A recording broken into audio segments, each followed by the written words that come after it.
జై భారత్ జయరాజశాల నమస్కారాలు తెలియజేస్తూ ఈనాడు మిత్రులందరికీ నా మనం ఏంటంటే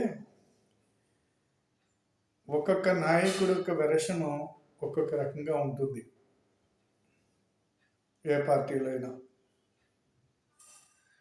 సరే, ఈనాడు ఈ నాయకుల యొక్క పద్ధతులు ఎలా ఉంటాయి అంటే, భావితరాలు గురించి ఆలోచించే నాయకుడు ఒకడు ఉంటాడు, తాత్కాలిక ఆలోచనలు చేసి పప్పం గడుపుకునేటువంటి నాయకుడు ఒకడు ఉంటాడు, ఓటు బ్యాంక్ రాజకీయాలు చేసేటువంటి నాయకుడు ఒకడు ఉంటాడు, కులాలు చిచ్చి పెట్టేటువంటి నాయకుడు ఒకడు ఉంటాడు. ఇలా ఈ రకమైనటువంటి అనేక మంది నాయకులు ఈనాడు ఉన్నటువంటి రాజకీయ నాయకుల్లో మనం చూస్తూ ఉన్నాం. ఎవడైనా సరే భావితరాల గురించి ఆలోచించటం కానీ, దేశ భవిష్యత్తు గురించి ఆలోచించటం కానీ చేసేటువంటి నాయకుడు ఎవరున్నప్పటికైనా సరే అతను కఠినమైనటువంటి నిర్ణయాలు తీసుకోవాల్సి వస్తుంది. ఆ నిర్ణయాలు తీసుకున్నప్పుడు అనేక మంది దీనికి వ్యతిరేకం ఇస్తూ ఉంటారు.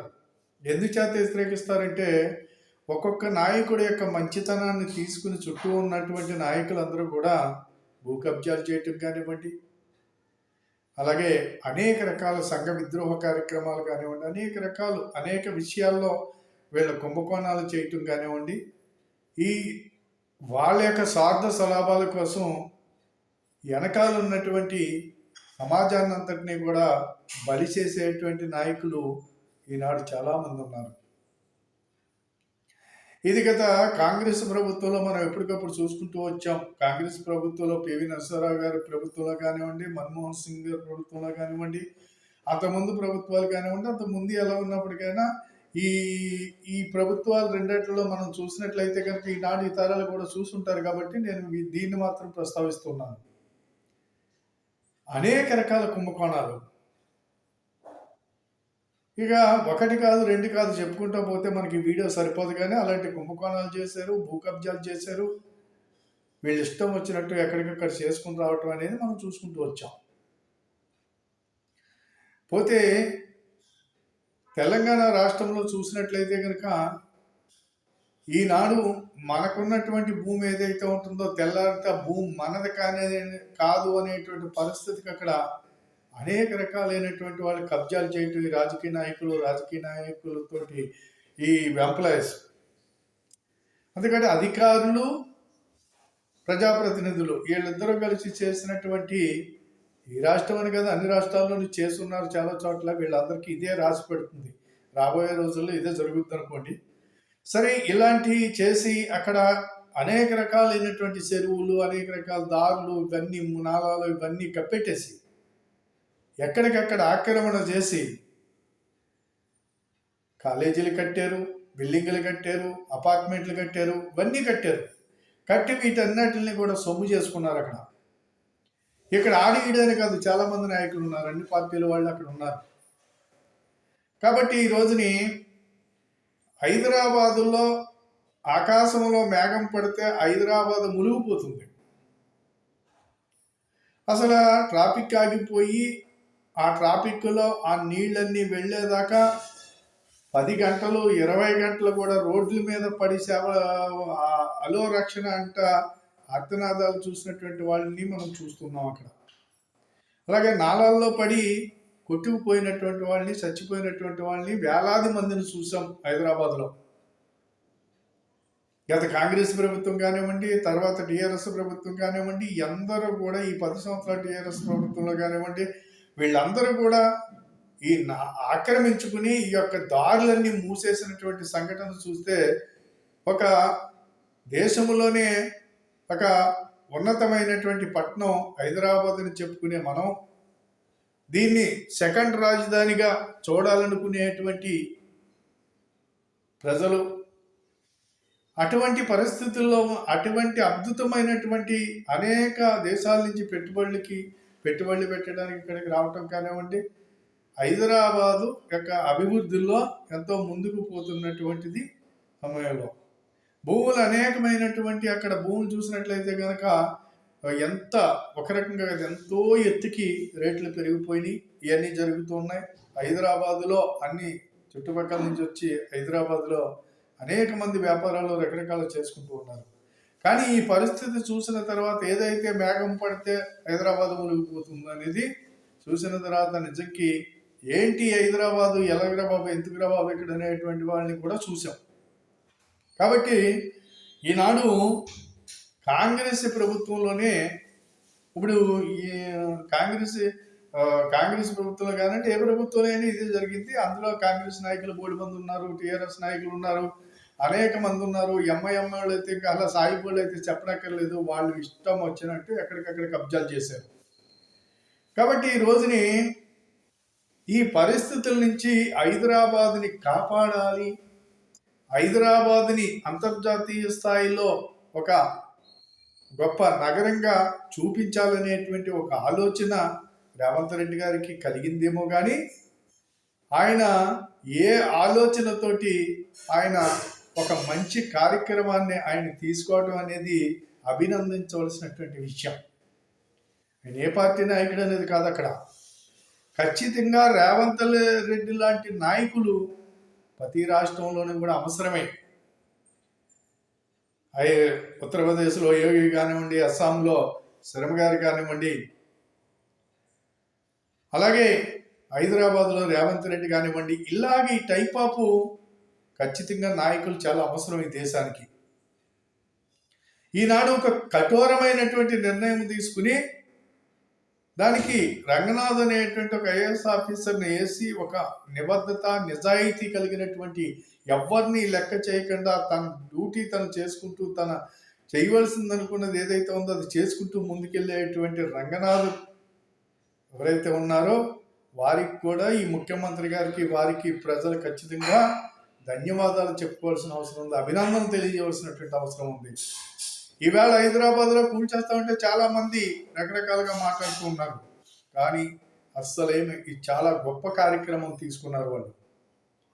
సరే, ఈ కూలగొట్టడం అనేది అది ఇది కాకుండా ఎక్కడైనా సరే మొత్తం హైదరాబాద్లో ఈ పరిస్థితుల్లో ఉన్నటువంటి ప్రతి ఒక్క ఆక్రమణలో ఉన్నటువంటి ప్రతి ఒక్కదాన్ని కూడా కూల్చి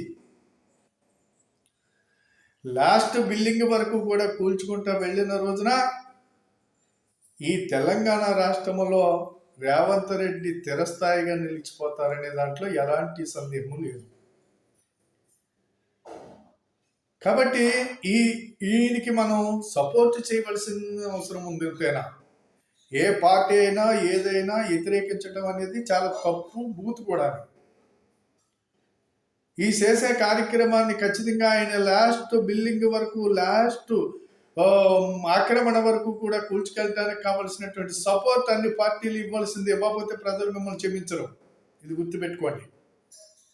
అదొకటైతే నేను కోరుకునేది ఏంటంటే ఈ హైడ్రా కార్యక్రమాలని రేవంత్ రెడ్డి గారిని ఏమి కోరుకుంటున్నాను అంటే, నేను ఖచ్చితంగా దీనికి పర్మిషన్లు ఇచ్చిన ఎలక్ట్రీషియన్ డిపార్ట్మెంట్ కానివ్వండి, రెవెన్యూ డిపార్ట్మెంట్ కానివ్వండి, టౌన్ ప్లానింగ్ డిపార్ట్మెంట్ కానివ్వండి, వీళ్ళందరినీ కూడా వీళ్ళు కనీసం ఎన్ని సంవత్సరాలు ఇచ్చున్నా వాళ్ళందరినీ కూడా ఈనాడు బయటికి తీసుకురావాలి.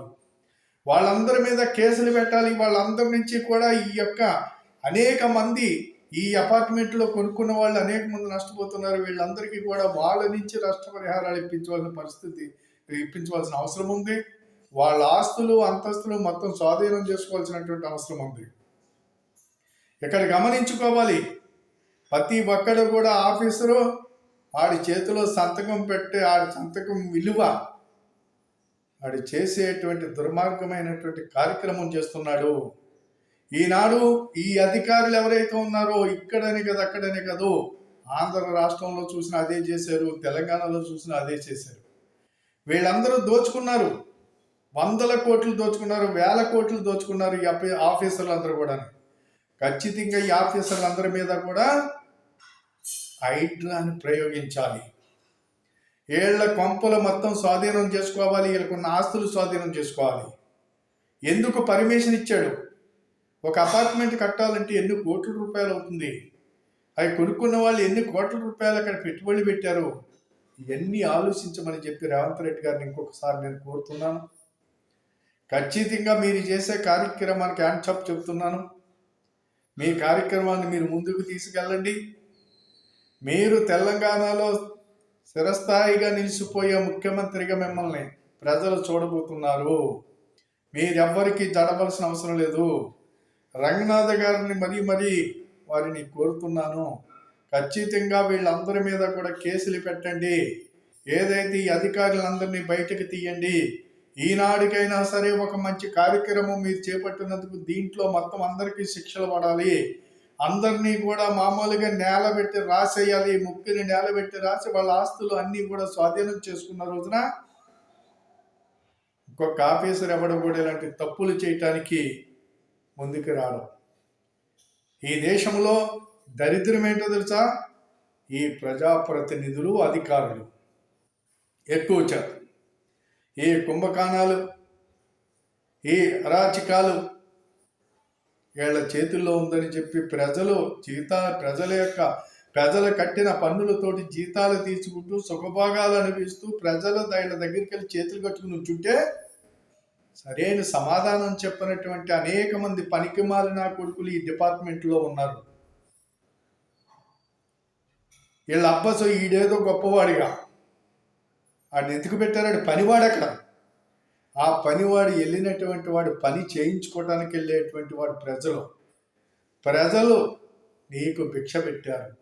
ప్రజల సొమ్ముతోటి నువ్వు సుభోగాలు అనిపిస్తున్నావు. నీ ఇష్టం వచ్చినట్టు తప్పుడు సర్టిఫికేట్లు ఇచ్చి తప్పుడు రాతలు రాసి నీ ఇష్టం వచ్చినట్టు చేసినటువంటి దానికి వేళ ప్రజలు ఎంత నష్టపోతున్నారో ఇక్కడ అర్థమవుతుందా? అంతే కాబట్టి తెలంగాణ ముఖ్యమంత్రి రేవంత్ రెడ్డి గారు ఎన్నాటి మీద కఠినమైన నిర్ణయాలు తీసుకోండి. ఈ ఆఫీసర్లందరినీ ముక్కు నేలబెట్టి రాయించండి. వీళ్ళ ఆస్తులంతా స్వాధీనం చేసుకోవాల్సినటువంటి అవసరం ఇందులో ఎలాంటి డౌట్ లేదు. కాబట్టి అపార్ట్మెంట్లు కొన్నటువంటి ప్రజలు అనేక మంది పేదవాళ్ళు ఉండొచ్చు, ఉన్నవాళ్ళు ఉండొచ్చు, ఎవరైనా కావచ్చు, ఎవరైనా సొమ్ములేదు. వాళ్ళ కష్టపడి ఇక్కడికి వచ్చి కొనుక్కున్నారు. వాళ్ళకి మోసం చేసాం. ఈ అధికారులు ఇచ్చినటువంటి అనేకమైనటువంటి ఆధారాలతోటి, అధికారులు ఇచ్చినటువంటి ప్లాన్ తోటి, అధికారులు ఇచ్చినటువంటి అప్రూవల్ తోటి ఇవన్నీ చూసే ప్రజలు కొనుక్కున్నారు. కాబట్టి ఈ రకమైనటువంటి ప్రజలు మోసపోవటానికి కారణం ఈ అధికారులు కాబట్టి, ప్రజాప్రతినిధులు కాబట్టి వీళ్ళందరిపైన సరే కఠిన చర్య. ఇక ప్రజాప్రతినిధులు వాళ్ళకి సంబంధం లేదు, వాళ్ళు దులిపేసుకుంటారు. ఖచ్చితంగా ఈ అధికారులు మాత్రం తోలు తీయవలసిన అవసరం ఉంది. ఖచ్చితంగా వీళ్ళ ఆస్తులన్నీ స్వాధీనం చేసుకోవాల్సిన అవసరం ఉంది. ఈ అధికారులందరూ వీళ్ళ పిల్లల వీళ్ళ ముదుమానాలు కూడా బతకటానికి కావలసినటువంటి కుంభకోణాలు చేస్తున్నారు. అనేక రకాల ఆస్తులు సంపాదించున్నారు వీళ్ళందరినీ. అందుకని వీళ్ళందరి దగ్గర స్వాధీనం చేసుకుని ఏవైతే మామూలుగా ఇక్కడ అనేక మంది ఎవరైతే ఇక్కడ ఈ ప్రజలు నష్టపోయారో వాళ్ళందరికీ కూడా నష్టపరిహారాలు ఇచ్చి వాళ్ళ వల్ల తిరిగి వాళ్ళు ఎక్కడికక్కడ మామూలుగా ఒక నీడేసుకోవడానికి కావాల్సినటువంటి ఆలోచన చేసి వాళ్ళందరికీ వేళ్ల నుంచి వసూలు చేసి వాళ్ళు మళ్ళా తిరిగి వాళ్ళ నివాసాలు ఏర్పాటు చేసుకోవటానికి మీరు సహకరిస్తారని, ఆ రకమైనటువంటి చర్యలతో మీరు ముందుకెళ్తారని చెప్పేసి ఈ సందర్భంగా నేను మిమ్మల్ని కోరుతున్నాను. అలాగే మిమ్మల్ని అభినందిస్తున్నాను. హైదరాబాదులో ఖచ్చితంగా మీరు లాస్ట్ ఆక్రమణ వరకు కూడా వదిలిపెట్టొద్దని చెప్పి, మీరు ఎలాంటి రాజకీయాలకి జడవద్దు, ఎలాంటి వద్దని చెప్పేసి మిమ్మల్ని అందరినీ కూడా నేను మీకు రేవంత్ రెడ్డి గారికి, రంగనాథ్ గారికి మరీ మీకు నేను ధన్యవాదాలు చెప్పుకుంటూ సెలవు తీసుకుంటున్నాను. ఈ వీడియో 10 మందికి షేర్ చేయండి, సబ్స్క్రైబ్ చేయమని చెప్పేసి కోరుతున్నాను. కాబట్టి తప్పనిసరిగా 10 మందికి షేర్ చేయమని కోరుతూ సెలవు తీసుకుంటాను. జై భారత్, జై హింద్.